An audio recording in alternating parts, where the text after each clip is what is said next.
Bayan, balik misyon na po kami. Tapos na magpahinga, mag-prepare. Grabe yung lalim, oh. Lalim po ng ano. Delikado, baka may bumagsak na ano ba, oh. Mga bato. May pupuntahan po kasi kaming isang ano din po doon. May mga bahay din po. 2 bahay daw po. Doon kasi kami galing. Namigay na po kami doon. So, didiretso pa kami doon. So, titingnan namin yung daanan.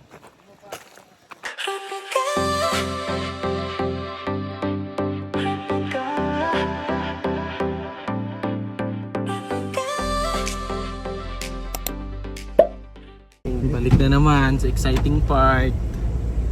Misyon. Sama yung aking mga sisterette.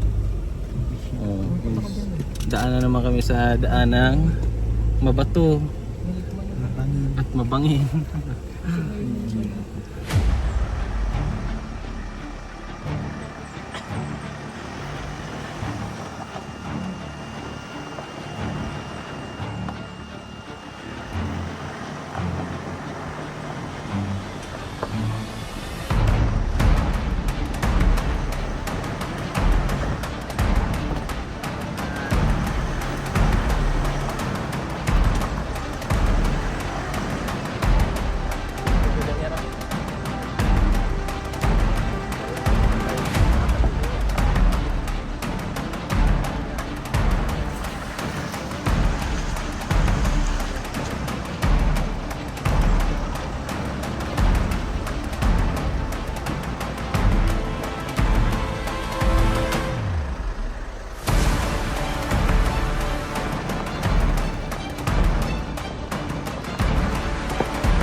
Bagsak kasi sa tubig.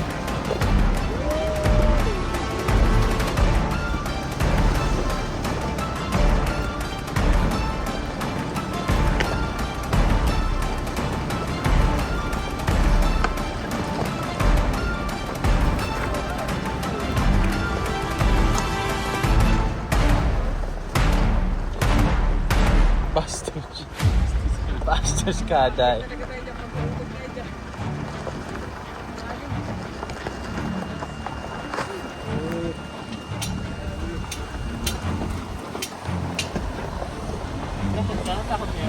Hindi naman. Hindi naman. Puti na ako, Day. Gising. Kapala.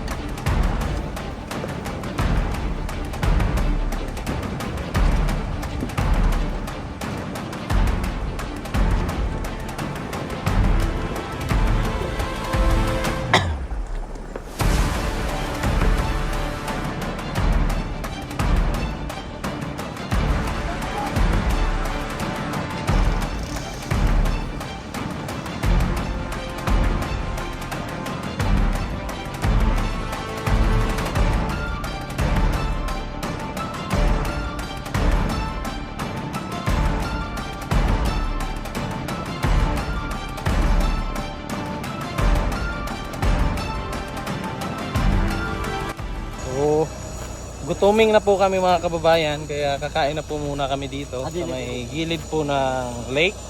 Ito po ay Lake Cebu. Galing po kami doon sa mission. So medyo sinipon po tayo kasi kahapon sobrang lakas ng ulan, tapos biglang titigil, iinit na naman. Kaya ayun, sinipon tayo. Kanina medyo sumakit yung ulo ko. Buti na lang may dalang gamot si Peter Paul. So nakahingi ako ng gamot. Medyo bumuti-buti yung ating pakiramdam. So dito kami kakain ngayon sa napakagandang lake. So yan po.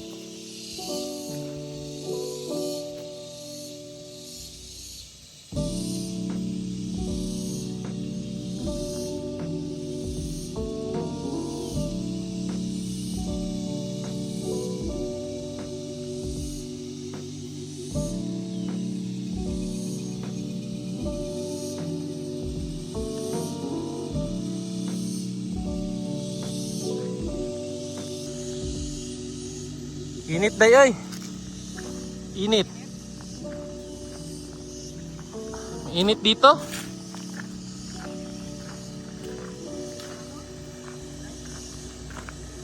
Sa unahan baka may ililim na ano, kahoy. I don't know. Diyan lang dayo. Doon oh.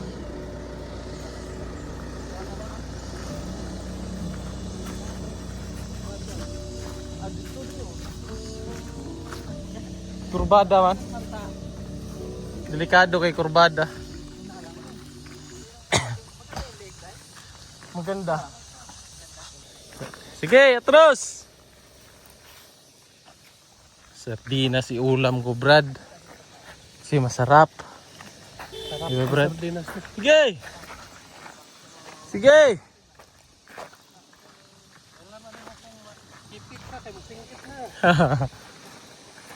Sige, atras. Atrasikol. Dito na lang kami kasi mainit po doon. Sino? Nino kayo.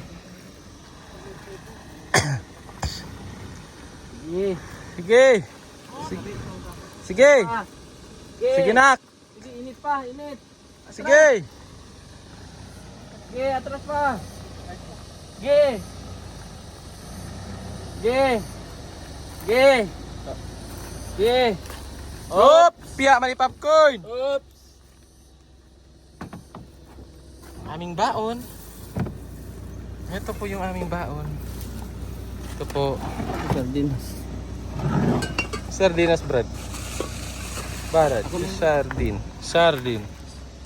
Sardines. Brother, brother. Babo. Sardines. Ano tubig? Uy, ang sarap. Gumising. La la la. La la la. La la la. Ano to? Sa'yo. Ay, akin yun. Sa'yo yun? Sa'yo, pagbuntag. Dito natin ibutang ang ano. Dahon. Baboy? Hindi pa nalito, dahil? Sabi mo nalito na. Okay. Naulan naman mamaya dahil. Kilang yan na. No. May misa man tayo. Ay, lamisa pala eh.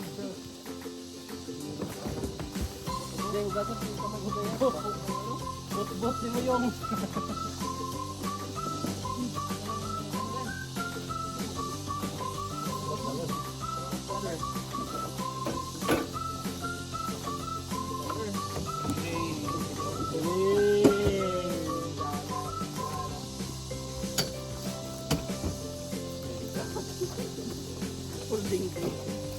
Uy, papaman tayo. Ayaw mo kaulaw.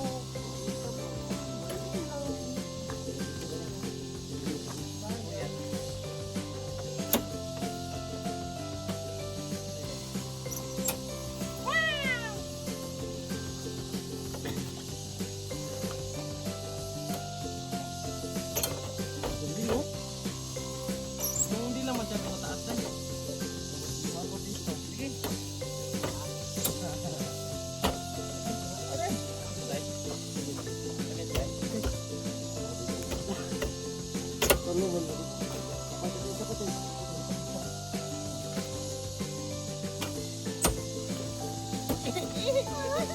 Dapat ini oh dito ba?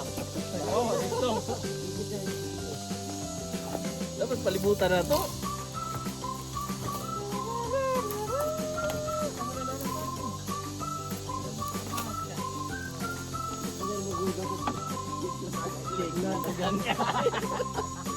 Tagan kay Victor View.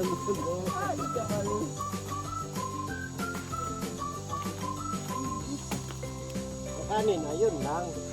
Yun lang ang kanin. Binuluto dahil.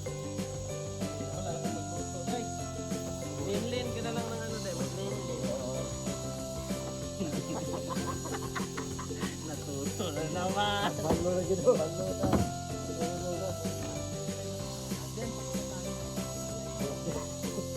Bot, bot.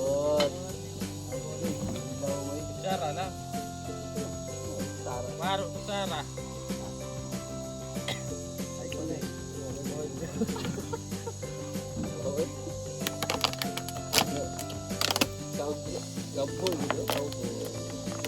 Layo sa kamad. Doon sa Titanos.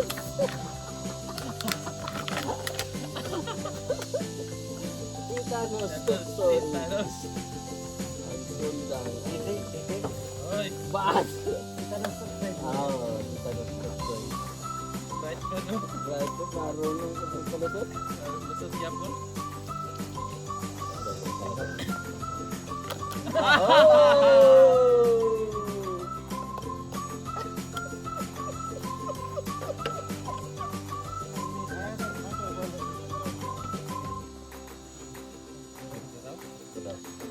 Garap. Ano sa kanila?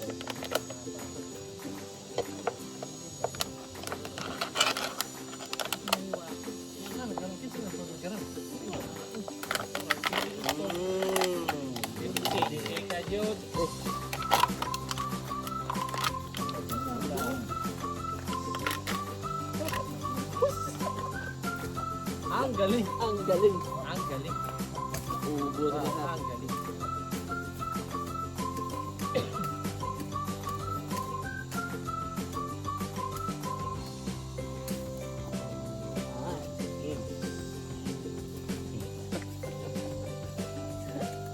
Nakakatawa. Kaya ka? Kaya ka? Ha?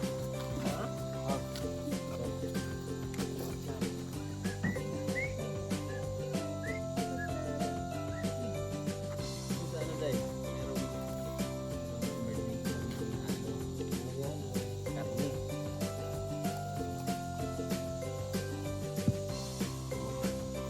Kapas muna tayo.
Kuha niya ba? Perfect talaga, Day. Oh, grabe ka. Perfect talaga, Day. Oh, perfect yun. Oh, lingo-lingo pa. Perfect. Matikim nga. Oh!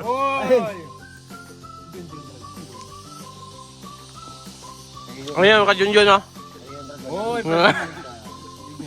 Paano ba? Oh!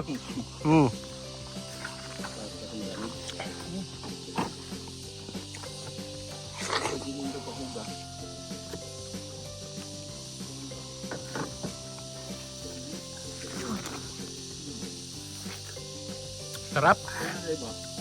Kanya itong sutas. Karin lang ko nakapit mo. Limonsito. Limonsito. Kantayan, Day. Milon cinta.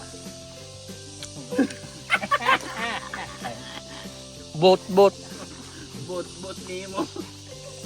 Bot niyo mo, sir.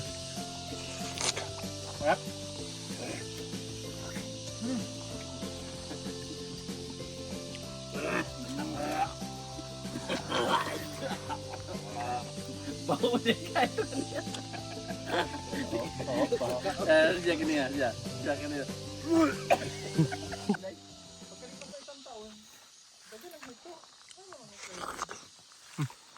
Sa amin ay, kung may tubig, may limato. Dati, grabe yung kaibigan ko, magkot ng buko, biniyak. May tito doon, 3 piraso. Bot pa. May tubig. May tubig. Bot niyo mo. Kato din kapayas po. Pag able na. Kato si Kuan ba? Si katakutan. Oo. Idol. Katagatay, katagatok. Ano pag, Higop. Sarap sa farm nga, no? bunmaro. Katakutan no. Higop na yun. Wala na, di ka pinansin, Day. Natama ko dun sa kasoy.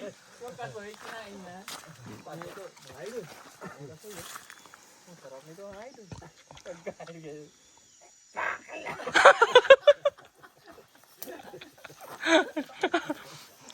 Yung papaya din, binuksan niya. Tapos may palaka. Bas. Dilagay siguro yun sa likod na. Patay. Ito masarap ay idol. Favorite talaga niya yung pinapakain niya. Oo, nakikita. Yung ano ba yung bunmaro? Binamukan eh. Kat drits eh. Buda. Suga na ko eh.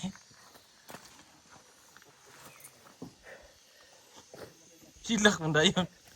Kambyo ano sa... Ay, ginatawa mo. Hilak-hilak. Tawa mo, kahilak na. Ay, nako, Tito Cardo.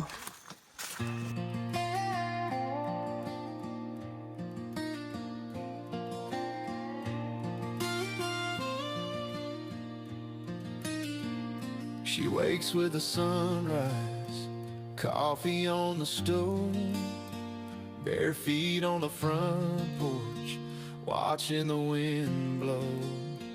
Old jeans and her flannel, and hair tied in a braid. She's got dust on her boots, but her dreams never fade. She's a country girl, wild and free, with a heart as wide as the old oak tree. Knows where she's going, but she loves the ride. Grabe, ang taas po namin mga kababayan. Bumiyahe na po kami ng mga 2 oras na siguro. Kung naalala nyo po yung buhis buhay na mission nila kuya dati, nila Mang Eli, Sir Paul, sina Peter Paul, dito po yun mga kababayan. Yung pong dumaan sila sa gilid ng bangin. Ayan po, sobrang taas. Ngayon, hindi na po siya ganun katakot daanan kasi nga po medyo malapad na, tapos may mga ganito na po. Pero kapag ka natayo ka dito, kita nyo po kung gaano kataas. Ayan o, grabe po, taas. Uy, ingat ka. Grabe ba? Sadlok ba? Uy, baka si Ustong.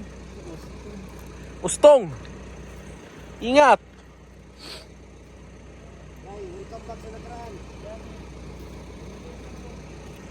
Ah, 3 years ago pala. Grabe doon ah. Ilog.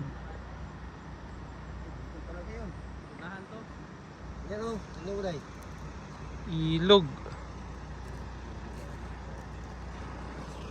Ayun, may falls po doon oh. Falls oh. Troll falls. Aray. Barad. Are you okay? Okay. Tibay din ito ni Mulawin. Ay, ni Agila. Ay, ni Agila talaga. Mulawin nga. Pangalawang daan na ni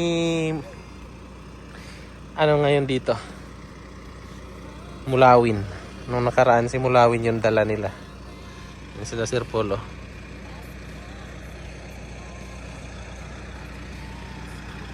Katakot.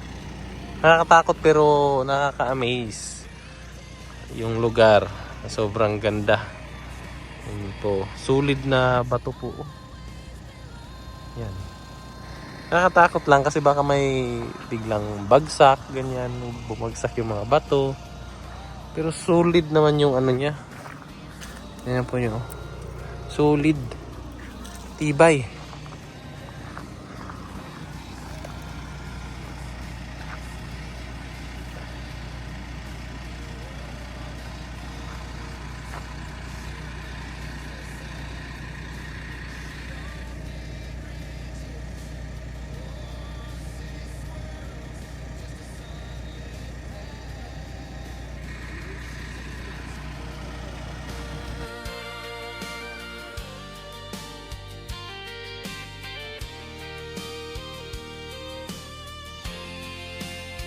Maybe one day she'll settle down slow on a little green farm where wildflowers grow.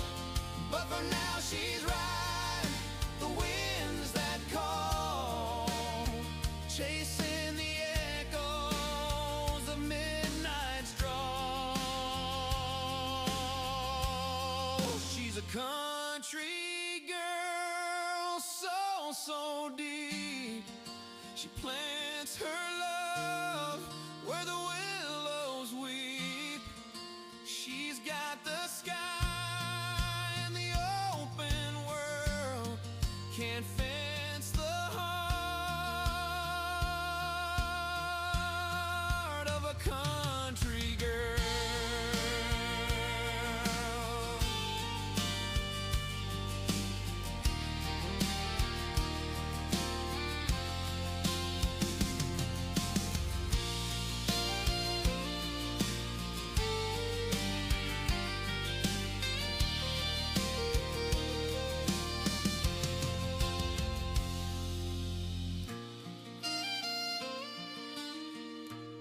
Ayan mga kababayan, nandito na po kami sa Sitio Micaris. Ayan po.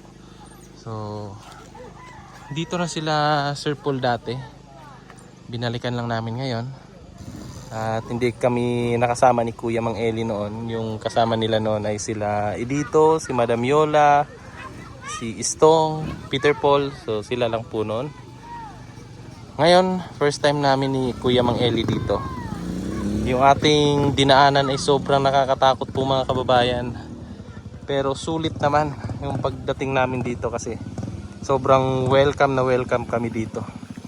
Tapos dito naman, ito daw yung isa sa pinaka nagustuhan ni Sir Paul dito. Itong mga kagubatan na ito. Pero dati daw, puno pa talaga dyan ng mga kahoy. So ngayon, pinutol na nila at tataniman na naman yan ng mais, tsaka kakao, tsaka durian. So grabe yung experience na dinanas natin ngayong araw na ito. At sa napapansin ko po dito sa kanilang lugar ay napakalinis po. Tapos may mga ganito sila yung ginawa nilang lalagyan ng mga pakaw, yung mga dahon ng saging. Siguro gagawin nila itong fertilizer pagka nalata na yan. So ayan po, mapapansin naman natin, no, na may mga basurahan na sila. Ayan, may mga basurahan. Tapos may tubig na rin po sila. At yung ano po, nung unang punta daw nila Sir Paul dito, hindi ganito. So medyo makalat daw to dati. Tapos magulo yung mga tao. Pero ngayon, kita nyo naman, organized na sila. Tapos as a SDA po, Seventh Day Adventist, nakaka-proud po. Kasi nakarating pala dito yung Sulads. So yan po ay grupo po ng Seventh Day Adventist. So sila po yung nanguna para maiayos itong lugar na ito. So sila yung naglagay ng patubig. Sila yung palagay ng mga CR. Ayan, makikita nyo po, may mga CR na po. Halos lahat ng kanto siguro may CR po. So di na kami mahihirapan. Kaya napaka sarap sa pakiramdam na ganun, na iba yung pamumuhay nila dito. So, bukas na lang mga kababayan, at dito ko na muna ito tatapusin ang ating vlog kasi medyo mahaba na rin po at gusto ko na maligo. Maliligo ako tapos pahinga. So thank you po mga kababayan sa inyong panonood, hanggang sa susunod po. Bye bye.